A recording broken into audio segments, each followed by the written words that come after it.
เนี่ยแต่ต่อไปเวลาอ่านก็อ่านบูชาพระเจ้านำอ่านเอาความโหนำสิได้บุญ2ต่อเด้พออ่านให้เข้าใจธรรมะส่วนหนึ่งแล้วก็อ่านเพื่อบูชาพระเจ้าขณะนี่มันมีวันว่าเขาขี่รถหน้าผู้เขาเนี่ยใครก็ว่าใครนอนกันขึ้นหลักบาทนี่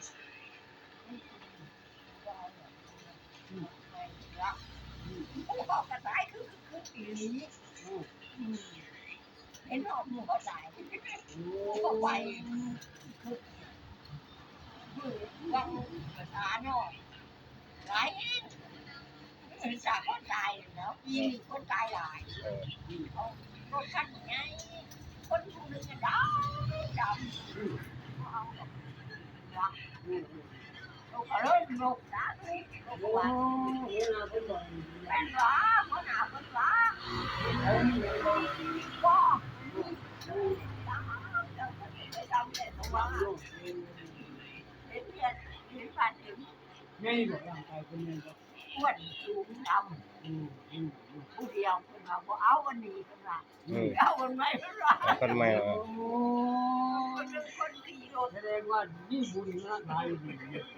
เนี่ยต่อยอดบุญอีกบางทีเพิ่นมาฝันมาเยี่ยมให้เตือนไว้เดี๋ยวเตรียมโตไว้ดีๆเลยให้พระมาโปรดจังซี่ก่อนเดี๋ยวจะตายรถคนละพัน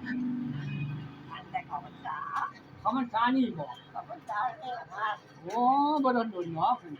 บางคนตายมาเรื่อยๆคนตายหลายปีคนตายหลายปีมันก็ผ่านเลยดาวสูงกว่าก็ได้มันนั่นเนาะเพราะว่าเขาเอาดอกกระบี่ใช่ป่ะคนจะขี่รถตายขี่รถบอกมันไม่รถตัดรถใหม่เนาะมีรถสมัยก่อน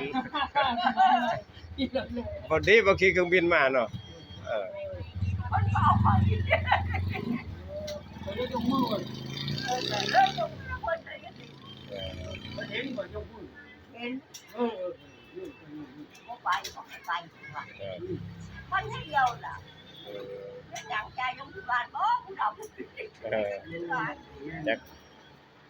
มันก็แก้ให้ลูกเวลาต้องจ้ากำลังเล่าเนี่ยเนาะเป็นบุญด้วยนี่ไม่มาฟังเห็นว่าจะไหนจะคอยดำมึงนี่ดอกมันนี่ดอกมันบ้านนี้เขาว่าทำรถต้นก็ดำต่อกันรถกระดำอ๋อยังบอกเพลงหรือว่าอ๋อว่ามันนั่น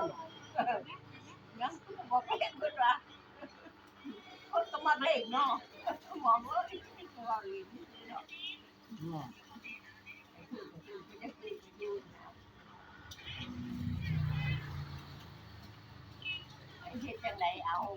ฮะเนี่ยจะมาไว้ให้เจ้าไว้นบไว้เสมอมื้อหลายๆเทื่อก็ดีแต่เวลาเฮานบไว้เทื่อๆก็ให้นึกถึงพระเจ้าอีหลีได้อันนี้คือตัวแทนพระเจ้าเจ้าสิอ่านหนังสือธรรมะอีหยังก็นบไหว้พระเจ้ากันอ่านบูชาเพิ่นเฮาก็อ่านปกติเฮาแหละแต่เฮาได้บุญจากการอ่านบูชาเพิ่นแล้วนึกเอาสิ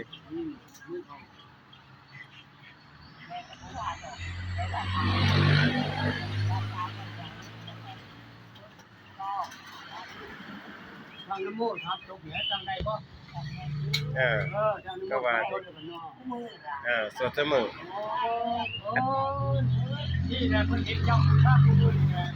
เพิ่นก็เลยบ่เอาดอกอาตมาก็อยากนี่อาตมาก็นี่เด้อเรียนแบบประเทศทิเบตก็ได้เด้อกราบหลายๆเทื่อมื้อนึงแต่เฮาเจตนาตั้งกราบเทื่อนึงให้มันได้บุญเทื่อนึงจังซี่นะเอาเป็นบางเวลาเฮาสบายใจก็กราบบ่สบายใจก็กราบคันบ่สบายใจให้กราบดีๆตั้งจิตกราบให้พระพุทธเจ้าซอยก็ได้เด้ลีเด้มันมีเรื่องนึงนะเอาเรื่องนึงอีกได้เนาะนึกถึงพระพุทธเจ้าแล้วก็เฮ็ดไรมันสิดีขึ้น คือเด็กน้อยผู้หนึงนะมันไปวัดกับแม่เป็นประจำมันก็จำคำบูชาพระเจ้านะโมพุทธัสสะขอนอบน้อมแด่พระพุทธเจ้าจำได้ส่ำนี้เด้ ทีนี้มันก็ว่าไปเรื่อยเวลามันสิเล่นกับหมู่นะเล่นโยนยอดล้มถ้อยกองอิหยังนะเล่นอิหยังโยนล้มหรือเล่นอิหยังก็แล้วแต่มันสิย่อมือไหว้นึกถึงพระเจ้าก่อนแล้วเพิ่นก็ว่านะโมพุทธัสสะขอนอบน้อมแด่พระพุทธเจ้ามันก็เล่นชนะหมู่หลายเทื่อติมันเล่นจนหมู่แนมเป็นเอ๊ะเจ้าว่าจังซี่เจ้าชนะข่อยซุมื้อเพิ่นก็ขอเว้านำแน่เพิ่นน่ะหมู่ก็ได้เว้านะโมพุทธัสสะขอนอบน้อมแด่พระพุทธเจ้าแน่ที่มื้อหนึงพอเพิ่นพาไปป่าไปเก็บฟืนในป่านะ ทีนี้ไปเก็บฟืนปั๊บจังได๋พอไปถึงป่าแล้วก็ไปปล่อยงัวเทียมเกวียนน่ะบ่ได้ผูกไว้บ่ได้ล่ามไว้นะทีนี้มันฮอดค่ำมันก็กลับมาถึงบ้านติพอกลับถึงบ้านก็สิออกไปนอกเมืองบ่ได้สมัยก่อนมีกำแพงเมืองนะทีนี้พองัวมาถึงบ้านแล้วนะพอเวลาเย็นๆงัวมันกลับบ้านเองเนาะที่เจ้าของเพิ่นอยู่ในป่ามันก็ตามหางัวอ้าวมาอยู่ในบ้านมันก็เลยออกมาตามถึงบ้านก็ว่าสิออกไปหาเกียนที่ลูกชายไปนำนะลูกชายบ่ได้มาหางัวแต่นอนอยู่ใต้เกียนในป่าพุ่นน่ะทีนี้พอกลางคืนนี่เพิ่นไปหาลูกบ่ได้ยักษ์ก็มาสิก็มันสิกินลูกผู้นี้นะที่ว่านะโมพุทธัสสะได้นะที่ในพอไปจับขาเด็กน้อยก็ว่านะโมพุทธัสสะมันสะดุ้งนะมันนอนหลับอยู่นะพอไปจับขามันก็ตกใจสิเนาะมันก็ตกใจมันว่านะโมพุทธัสสะว่าสำนี้ยักษ์เด็ดย่านเลยเพิ่นว่าคล้ายๆถูกฟ้าผ่าเลยยักษ์ย่านพดยังมาเลยทีนี้เพิ่นก็นี่แล้วก็เรื่องต่อไป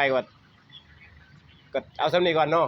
ว่านะโมซื่อๆยักษ์ย่านแล้วก็เรื่องนึงเด็กน้อยมันโดดน้ำสมัยก่อนเล่นขึ้นต้นไม้แล้วโดดน้ำลงสินะน้ำคลองนะอันนี้ผู้เฒ่าผู้นึงแบบ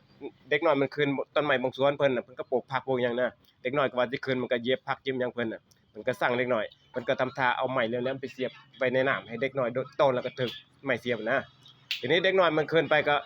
ย่อมือไหว้ก่อนแล้วก็มันสิโดดนะพอโดดปั๊บมันก็บ่ถึกไม้ที่เพิ่นปักไว้เลยผู้เฒ่าน่ะก็เอ๊ะมันหยังเนาะอ๋อมันสังเกตว่าโอ้เด็กน้อยมันไหว้ก่อนแล้วมันก็โดดคันมึงบ่ไหว้ถึกแท้ถึกไม้เสียบแท้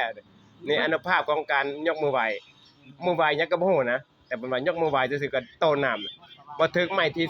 ปักไว้เลย อันนี้ไม่มีประโยชน์คันไหว้พระไหว้เจ้าเนี่ยไหว้พ่อแม่ก็รอดคือกันเด้เด็กน้อยมันไหว้เนี่ยแต่ตอนต้นน้ำมันบ่ฮู้ว่าไหว้หยังเพิ่นบ่ได้เว้านะแต่บ่ได้อธิบายพ่อแม่ไหว้พระพุทธเจ้าก็บ่ฮู้แต่ว่าพอไหว้ปุ๊บมันต้นบ่ถึงไม้ที่เพิ่นปักไว้ที่ตาเฒ่าเพิ่นไปเสียไว้เด็กสั่งซะนะพวกนี้นะไปไหนเออเอ๊ะพวกจะบอกนี่นะเออเจ้าว่าจังซี่ข่อยก็บอกลูกบอกหลานข่อยไว้คือกันเออจะพูดจังครับ เนี่ยมันมีประโยชน์แฮงเลยมันช่วยคุ้มครองพวกเทวดาอิหยังผีสางมันย้านเด้